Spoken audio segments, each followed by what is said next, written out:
आत्ताचं हे व्यासपीठ हे इतकं प्रदीर्घपणे वैचारिक मंथन करण्याचं नाहीये, पण मी खात्री देतो की या पुस्तकावर आम्ही विविध ठिकाणी आदरणीय दत्ताभाऊंच्या मार्गदर्शनाखाली वेगवेगळी विचार मंथनाची शिबिरं म्हणा, त्याच्यावरच्या चर्चा म्हणा, या आम्ही घडवणार आहोत.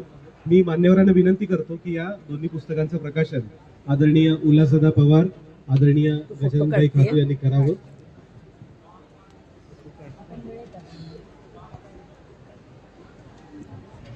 आणि आपल्या सर्वांच्या साक्षीनं या पुणे पुस्तक महोत्सवामध्ये या पुस्तकाचं दोन्ही पुस्तकांचं प्रकाशन होत आहे. संविधान सभेतील वाद आणि सहमती हे पहिलं पुस्तक आणि संविधान सभेतल्या शलाका हे दुसरं पुस्तक.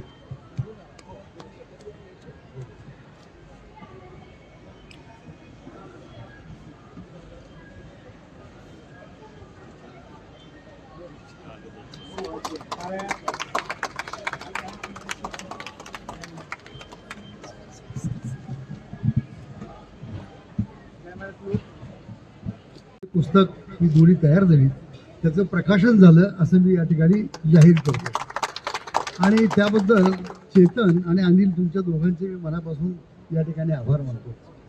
आणि विशेष म्हणजे गेली जवळजवळ 60 वर्ष मुंबईच्या कामगार, मजूर, गिरणी कामगार, सामाजिक समतेची लढाई, लोकशाहीची लढाई यामध्ये ज्यांचं अपूर्व योगदान आहे ते आमच्या सर्वांच्या आदरणीय गजानन खातू या ठिकाणी आज उपस्थित आहेत. त्याबद्दल मला मनस्वी आनंद होतो. आणि माझे दत्ता बाळासाहेब हे आमचे फार जुने सहकारी, अगदी यशवंतराव चव्हाण प्रतिष्ठानमध्ये आणि यशवंतराव चव्हाण विचार मंच जो आहे, माननीय प्रेमानंद रुपवते त्यांच्याबरोबर त्या ठिकाणी त्या ते हयात नाही, आम्ही सर्व एकत्र काम करत होतो. आज सर्व या पुणे बुक फेस्टिवल किंवा याच्या निमित्तानं या ठिकाणी याचं प्रकाशन होताना आपण सर्व एकत्र आलो, त्याचा मला एक फार वेगळा आनंद या ठिकाणी आहे. चेतन आणि अनिल हे दोघंही सह्याद्री प्रतिष्ठानच्या वतीने एक वेगळं काम करतात. त्यामध्ये वैचारिक आणि लोकप्रबोधन आणि त्यानिमित्तानं काही विविध पुरस्कार आणि विविध कार्यक्रम, आणि त्यामुळे यांचं प्रकाशन व्यवस्था ही एक वेगळीच आहे, ती काहीतरी लोकप्रबोधन करणारी आहे. आणि त्यातलं एक अत्यंत महत्त्वाचा टप्पा म्हणजे ही दोन्ही पुस्तकं. मला खरं तर संविधान सभेतले वाद आणि सहमती हा शब्दच इतका, शीर्षक इतकं छान आठवलं. वाद तर होतातच आणि सहमती, आणि त्यातूनच हे आकाराला आलं. घटना ही किती वादातून, किती चर्चेतून, किती विवेकातून, किती चिकित्सक अशा वेगवेगळ्या मतांच्या मधून, असंख्य विद्वानांच्या चर्चेतून ती निर्माण झालेली आहे. आणि त्याचं नेतृत्व पूज्य डॉक्टर बाबासाहेब आंबेडकरांनी मसुदा समितीचे अध्यक्ष म्हणून केले आणि राजेंद्र प्रसाद त्या घटना समितीचे अध्यक्ष म्हणून ते देशाला समर्पण झालेले आहे. मला या ठिकाणी शीर्षकाचा मी मुद्दाम पुन्हा उल्लेख करतो. वाद हे नेहमी होत असतात. किंबहुना आम्हाला आता दत्ता हे तिथे बसलेलं आहे, स्वर्गीय यशवंतराव चव्हाणांनी आम्हाला एकदा मार्गदर्शन करताना सांगितलं होतं की मतभेद हे लोकशाहीचं जिवंत असण्याचं लक्षण आहे. पण मतभेदाला मनभेदाचं, मनभेदाला व्यक्तिभेदाचं, व्यक्तिभेदाला व्यक्तिद्वेषाचं, आणि व्यक्तिद्वेषाला व्यक्तिसूडाचं रूप प्राप्त झालं की लोकशाहीचं मांगेलं संपतं. तर मला वाटतं हे मांगल्य टिकवण्याचं काम या चर्चेमधून झालं असं ऐकून ह्या लेखमालेमधून लोकसभेमध्ये वाचत असताना. आणि दुसरं मला आठवण झाली म्हणजे देशभक्त बाळासाहेब भारदे, त्यांचा मला 20 वर्ष सहवास लाभला. ते पहिले सहकार मंत्री महाद्विभाषिकाचे आणि 1962 ते 1972 विधानसभेचे अध्यक्ष, गांधीवादी नेते, स्वातंत्र्य चळवळीतले फार मोठे पुढारी, उत्तम प्रवचनकार भागवत संप्रदायाचे, उत्तम कीर्तनकार, आणि त्यांचा मला सहवास मिळाला. त्यांनी वाद या शब्दावर इतकं सुंदर विवेचन केलं होतं म्हणून मला ते शीर्षक फार या ठिकाणी आठवलं. ते म्हणाले वाद हे आयुष्यात होतच असतात आणि अनेक ठिकाणी होतात, अनेक विषयात होतात, अनेक प्रसंगात होतात, अनेक ठिकाणी होतात. वाद हा होत असतो, वादातून विवेकातून चर्चा होते, पण तरी वाद शिल्लक राहतो. पण तो वाद जर त्याचं मांगल्य आणि सौंदर्य वाढवायचं असेल, बाळासाहेब भारद्यांची वाक्य ती माझी नाही, ते काय म्हणाले की वादाला एक अक्षर पुढे लावत जा, वादापुढे स लिहा, त्यावर अनुस्वार द्या, वादाचं रूप संवादामधून. आणखीन एक शब्द लावा, सु, म्हणजे सुसंवाद होईल. वाद, संवाद आणि सुसंवाद झाला की उत्तम परिसंवाद होतो.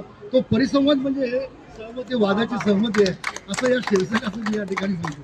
मला आश्चर्य वाटलं की इतक्या नामवंत मंडळी, म्हणजे मुळात जवळजवळ 289 मंडळी या एकूण घटना समितीमध्ये होते. कारण मूळ जास्त होते, पण 90 पाकिस्तान निर्मितीनंतर तिकडे गेले जणांच्या बरोबर. पण उरलेले जे 289 आहेत आणि नंतर त्यामध्ये बाबासाहेब आंबेडकरांचं योगदान आहे. आपल्या पुणे शहरातल्या पुणे विद्यापीठाचे पहिले कुलगुरू डायरेक्टर बाबासाहेब जयकर हे घटना समितीचे सदस्य होते आणि त्यांच्या जागी बाबासाहेबांना नंतर पुन्हा घटना समितीमध्ये आणलं आणि त्यांना मसुदा समितीचं चेअरमन केलं राष्ट्रपिता महात्मा गांधींच्या आग्रहावरून. आणि म्हणून मला या बुक स्टॉल म्हणजे ही जी पुस्तक सौंदर्य पुणे फेस्टिवल 1953 साली भारताचे पहिले पंतप्रधान पंडित जवाहरलाल नेहरू यांच्या कल्पनेतून हे नॅशनल बुक ट्रस्ट आणि ही सगळी चळवळ सुरू झाली. या चळवळीचं रूप बदलत गेलं, पण मूळ कल्पना वाचन संस्कृतीची ही भारताचे पहिले पंतप्रधान पंडित जवाहरलाल नेहरू त्यांनी हे नॅशनल बुक ट्रस्ट स्थापन करून ही चळवळ सुरू केली. आणि आज ह्या चळवळीचं रूप इतकं सुंदर या ठिकाणी केलं आणि माझे मित्र संजय पांडे त्याचं सर्व संयोजन या ठिकाणी करतायत. मी त्यांनाही मनापासून या ठिकाणी राजेश पांडे ते आमचे मित्रच आहेत, आता भेटले ते येतो असं म्हणाले, त्यांना मी या ठिकाणी मनापासून धन्यवाद देतो. कारण त्याचं रूप त्यांनी अत्यंत विस्तारित केलं आणि त्याला एक वेगळं चांगलं असा आयाम दिला. आणि आत्तापर्यंत जवळजवळ त्यांनी मला सांगितलं की 3-4 लाखापेक्षा अधिक रसिकांनी याला भेट दिलेली असं त्यांनी मला आत्ता या ठिकाणी सांगितलेलं आहे. आणि म्हणून मी सुरेश सावंतांना खरं म्हणजे त्यांची लेख मला चालू असताना लोकसत्तेमध्ये मी वाचत होतो आणि एक दिवस मला राहवलं नाही, मी फोन काढला आणि फोन केला. म्हटलं आपण सुरेश सावंत बोलताय? ते म्हणाले हो मी सुरेश सावंत बोलतो.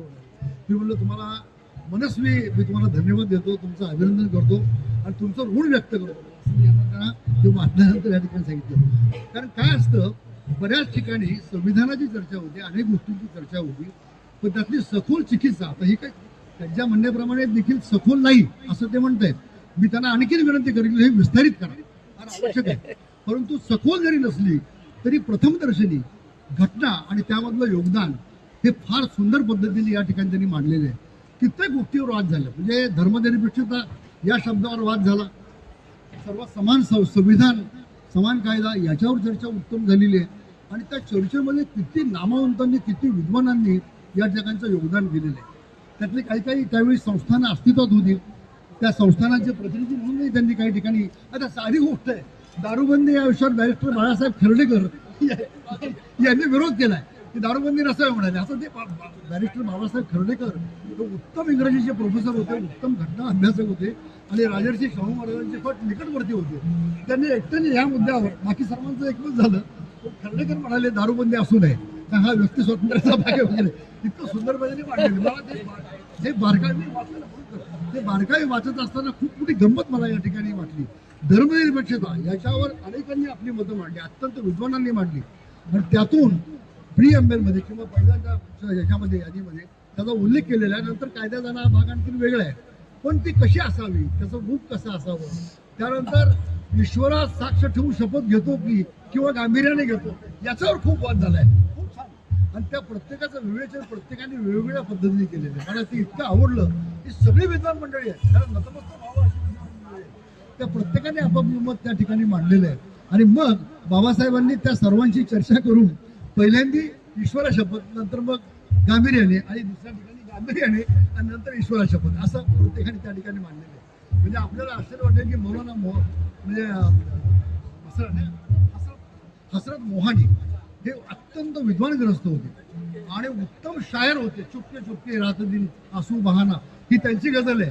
ते हे विद्वान त्या घटना समितीचे सदस्य होते, अत्यंत विद्वान होते आणि त्यांनी या काही मुद्द्यांच्यावर काही गोष्टींना विरोध केलेला आहे आणि तो शेवटपर्यंत केला आणि त्यांनी सही केली नाही.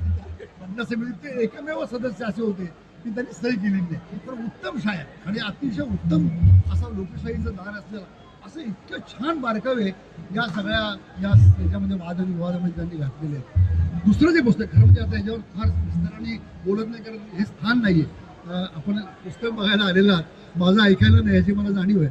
त्यामुळं मला एक आणि दुसरं जे आठवलं की संविधान सभेतल्या शलाका सगळ्यांचं मी वर्णन करत नाही, मोजक्याच महिला आहेत, मोजक्या महिला आहेत. त्यामध्ये दक्षिणेतला एक दलित समाजाच्या आहेत, दाक्षाई विरामता, त्यांनी आपलं काय योगदान दिले. त्यामध्ये आदिवासी एकही महिला नाही आहे, पण आदिवासी पुरुष आहे, त्यांनी याबद्दल खेद व्यक्त केला आहे की एकही आदिवासी महिला याच्यामध्ये नाही. हा काय केव्हाच आहे जेव्हा भारत असा स्वातंत्र्याच्या उंबरठ्यावरून पुढं 1 वर्ष आलेला आहे, तो काळ आहे. आता हळूहळू आपली प्रगती एवढी झाली की आज राष्ट्रपती आपल्या त्या मुर्मू त्या पदावर बसलेला आहे. ती गांधींची इच्छा होती की असा एक सर्वसामान्य समाजातला माणूस त्या ठिकाणी जावा, त्यात त्यांनी व्यक्त केलेलं आहे. मला या ठिकाणी फक्त राजकुमारी अमृत विजयलक्ष्मी पंडित किंवा आणखीन काही अशा महिलांचा या ठिकाणी उल्लेख करावा लागेल. विजयलक्ष्मी पंडित तरी काय पंडित जवाहरलाल नेहरूंच्या भगिनी, अत्यंत विद्वान, आपल्या राज्यपाल, युनोच्या पहिल्या महिला, जगातल्या पहिल्या महिला निवडून आलेल्या सचिव, त्यानंतर महाराष्ट्राची ती सुकन्या म्हणजे सून होती. त्यांचे पती बॅरिस्टर रणजित पंडित हे मूळचे जम्मू काश्मीरचे, आणि त्यांचं घराण्यानंतर पुढं ते जम्मू काश्मीरला गेलं आणि विजयलक्ष्मी पंडितांचा विवाह झाला. आज मी तुम्हाला एक आठवण देतो.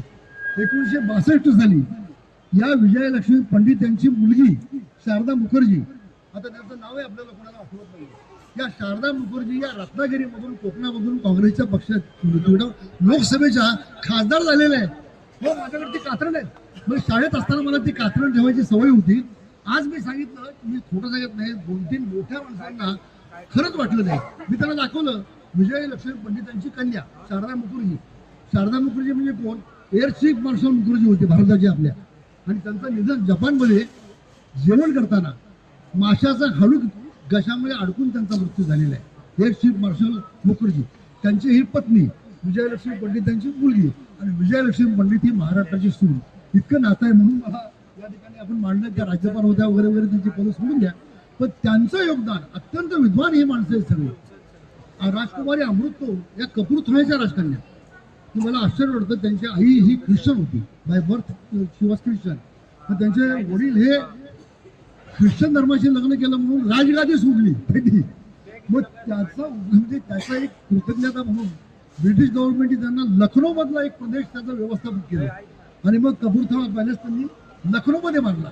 आणि त्या ठिकाणी राजकुमारी अमृत वयाच्या 9व्या वर्षी त्या केम्ब्रिजला गेल्या, म्हणजे त्यांना पाठवलं, तिथं शिक्षण झालं. वयाच्या 21व्या वर्षी त्या परत भारतामध्ये आल्या आपल्या वडिलांच्याकडे, आणि त्यांचे उंची पोशाख वगैरे. पण गांधी विचाराने त्या इतक्या प्रभावित झाल्या, गांधींना भेटायला गेल्या. गांधी म्हणले तू खादी वापर. गांधींचं वेगळं काम होतं. मग त्यांनी सूत कताई करायला सुरुवात केली. काही दिवस त्यांनी खादी वापरली नाही, पण नंतर त्यांनी परिधान करायला सुरुवात केली. पण एक लक्षात घ्या, जेव्हा सर्वपक्षीय मंत्रिमंडळ पहिल्यांदा झालं तेव्हा त्या यादीमध्ये महिलेचं नाव नव्हतं. गांधींनी ती यादी बघितली आणि पंडितजींना खाली 2 नावं लिहिली, एक राजकुमारी अमृतकौर आणि डॉक्टर बाबासाहेब आंबेडकर. ही 2 नावं ही महात्मा गांधींनी ॲड केली, आणि ते दोघंही त्यावेळेच्या पहिल्या सर्वपक्षीय मंत्रिमंडळामध्ये होते.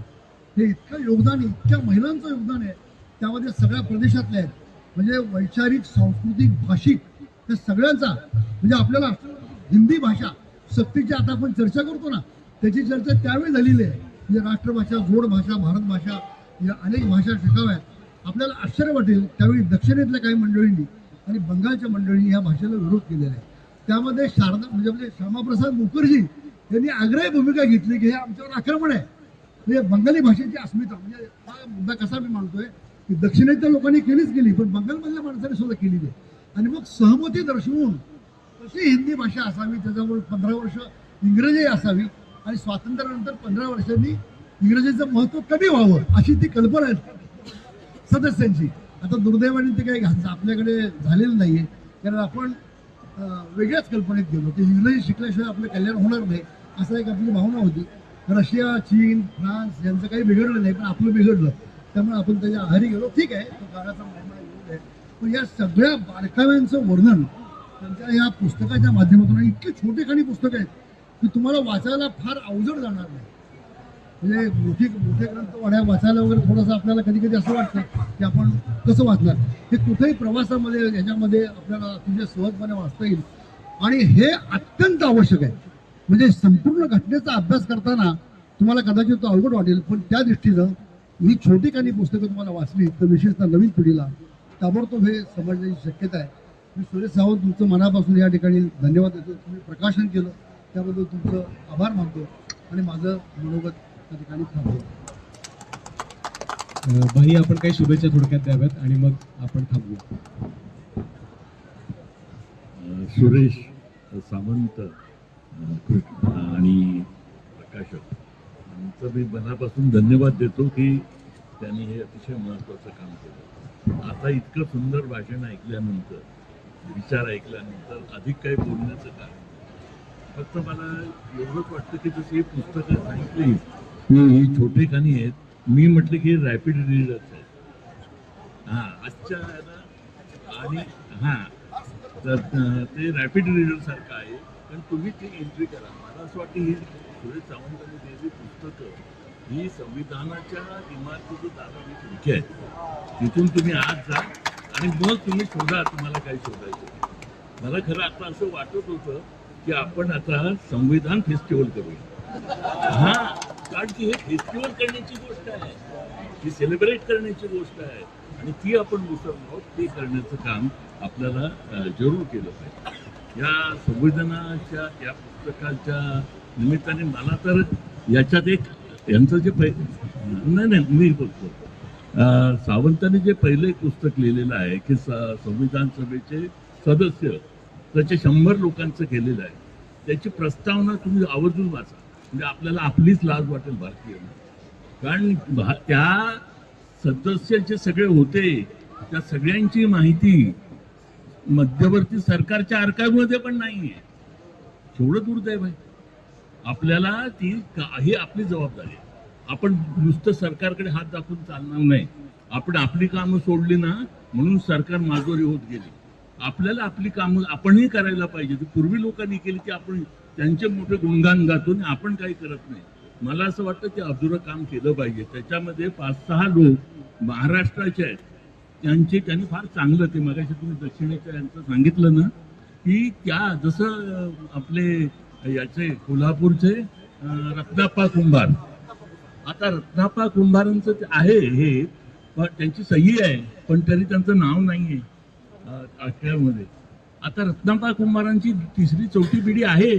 अजून त्यांच्याकडे काही माहिती शिल्लक आहे. काही त्यांचे कागदपत्र त्यांच्यावर लेख सगळे शिल्लक असतील. आपल्याला नाही गोळा करता येणार. महाराष्ट्रामध्ये करूया. मला फार मनापासून वाटत होतं की त्या पुस्तकाचं इंग्रजीमध्ये ट्रान्सलेशन झालं पाहिजे. कारण तसं झालं तर अख्ख्या देशामध्ये जे ह्या आपल्या सदस्य होते त्यांची माहिती गोळा करायला इतरही लोक उद्युक्त होतील की हे करायला पाहिजे म्हणून. कारण की आपल्याजवळ एवढी मोठं ही नाही यंत्रणा. तर ती एक महत्वाची गोष्ट ही या पुस्तकांमुळे घडते आहे. कारण की आपल्याला जे संविधानाचं मूळ पुस्तक घेतलं तर काहीच कळत नाही. काही कळण्याची शक्यता नाही. आणि आपण ज्या वर्तमानपत्रातून वाचतो ते तुकड्या तुकड्यांनी वाचतो. त्यामुळे त्याचं संपूर्ण असं चित्र आपल्या पुढे येत नाही. हा संविधानाचा विषय हा कालोचित आहे. कारण की एक वेगळे हे आहे.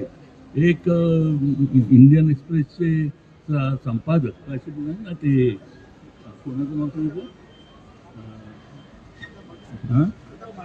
प्रतापभानू मेहता. त्यांनी एक फार महत्वाचा मुद्दा तुम्ही आणलेला आहे. आपल्याला दुर्दैव असं आहे की कितीही महत्वाचे मुद्दे असले तर ऐकायचे आणि सोडायची अशी परिस्थिती झालेली आहे. तर त्यांनी सांगितलं की डेमोक्रेसीमध्ये जो क्रायसिस आहे त्याच्यात एक महत्वाचा क्रायसिस हा आहे की जी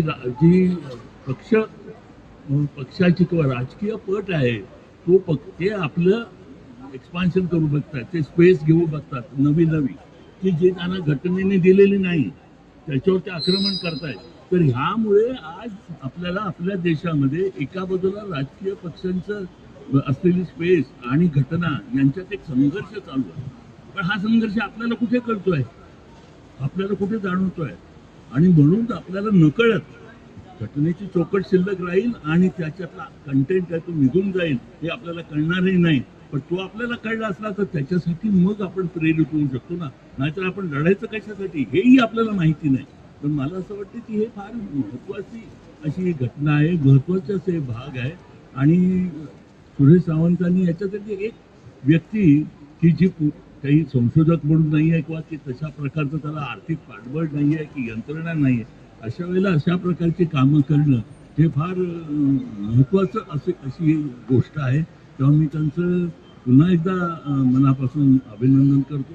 आणि ह्या पुस्तक प्रकाशनाच्या निमित्ताने मला त्यांनी या ठिकाणी बोलवलं. तेवढे चेतन आणि त्यांचे सगळे सहकारी यांचे आभार मानतो. धन्यवाद. त्यातलं रत्नापा कुंभारांचं एकच वाक्य की सावंतवाडी संस्थान विलीन होताना भारताचे प्रतिनिधी म्हणून त्यांची सही आहे. धन्यवाद. सर्व मान्यवरांचे पुन्हा एकदा मी आभार मानतो. आणि एक सूचना महत्वाची, लेखक सुरेश सावंत इथे काही वेळ असणार आहेत, तर त्यांची स्वाक्षरी तुम्हाला जर हवी असेल पुस्तकावरती तर इकडे स्टॉलवर पुस्तकं उपलब्ध आहेत, आपण नक्की ती विकत घ्या, लेखकाची स्वाक्षरी घ्या, लेखकाशी चर्चा करा आणि पुस्तकं आपण विकत घेतली पाहिजेत, ती वाचली पाहिजेत, ती दुसऱ्यांना सजेस्ट सुद्धा केली पाहिजेत. हाच या पुणे बुक फेस्टिवलचा सुद्धा एक महत्वाचा संदेश आहे. मी पुस्तक विश्वाचे